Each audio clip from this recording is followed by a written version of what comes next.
Now, how hard was it being in the WWF and being on the road so often and having a relationship outside of the business? Well, like I just told you a few minutes ago, that was my third divorce at that particular time.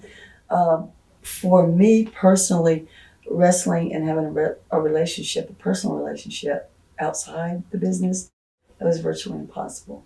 It really was, because my mind was so focused on wrestling, everything else took second, everything.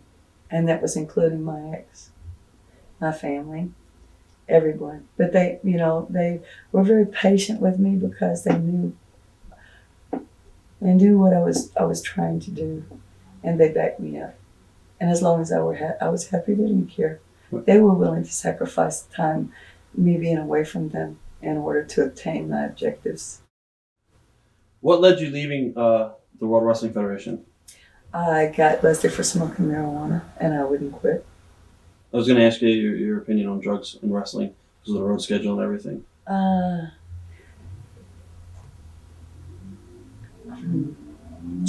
Well, I think history speaks for itself of what drugs do to people.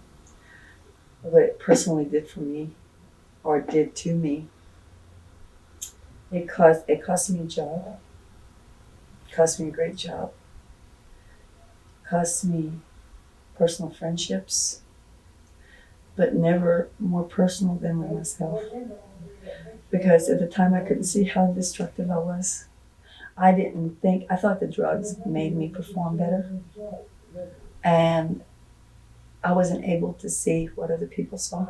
I mean, if somebody would have taken a camera around, I could have probably seen. But I couldn't at the time. And nobody could tell me any different. I was stubborn, I was a rebel, and I was going to do what I wanted to do and didn't give a damn what anybody else, including Vince McMahon. Because if I would have cared about things as much as I thought I did, I wouldn't have made those decisions. What are your views on Somas and pain pills and all that stuff? I think that if people... Okay, first of all, this is no excuse. But the wrestling business, there's so much that we put our bodies through on a daily basis. Things that God did not intend us to do. And in turn, people find ways to compensate or to get through. I found ways to get through. It got to a point to where I could not control it anymore. It affected my job, affected the people I was around. Called my sister, she come get me out of jail a couple of times. But the hardest thing for me that I remember about the particular period was being up at the Stanford office. And we were doing interviews downstairs, Robin and I. No, Luna Vachon. And I got called up to the office, and there was JJ Dillon, Bruce Prichard, and Vince McMahon sitting there. And I remember walking in the office with the three of them in front of me. And I said, Sherri, your drug test has come back positive again. We have to let you go. And I said, all right. There was nothing what would be the point of getting up and yelling and screaming? I knew I screwed up. I couldn't blame them for it. They did make me do it. They couldn't. So I accepted it, and I didn't tell anybody I got released. I got fired. Didn't tell anybody. I went around telling everybody, because I knew I wouldn't see him again.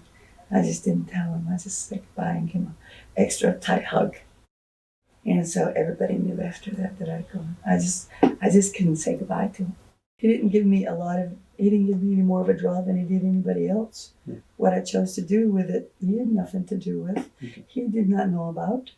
He wasn't the one rolling the joint for me or popping the pill in my mouth or me going down being reckless in the bar, drinking a bunch of booze.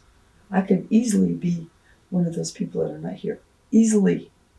But by the grace of God, I'm not. Were you ready to move on? Or did you want to stay? I think I did not know what I was ready for at that particular time, in all honesty. I didn't know. because my mind was so clouded with things. My body, even after Shawn, my body started to not be able to respond working wise the way that I wanted it to. And I knew I didn't have any choice but to let when they fired me. When you left the company, Yeah. how did things change from when you arrived? You arrived in '87, you left in '93. Did the company change any?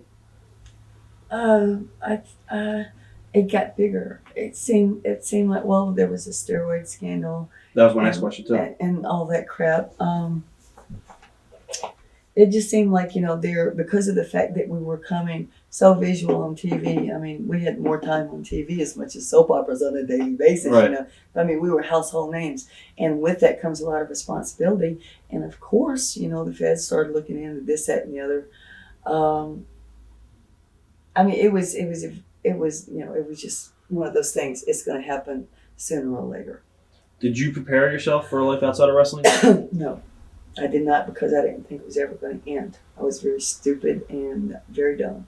What did you do when you got released? When I got released, I went back home and I started making phone calls. I took a couple of weeks off.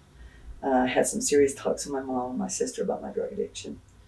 But still wasn't able to face the fact at the time that I needed help. So I was still in that Sherri zone where I'm going to do what I want to. I was very, very much a rebel and very much a party girl. And I had lost my job with Vince. And at that time, nobody could hurt me any more than I'd hurt myself. And so I just started making phone calls, and then I wound up calling Paul Lee up in ECW.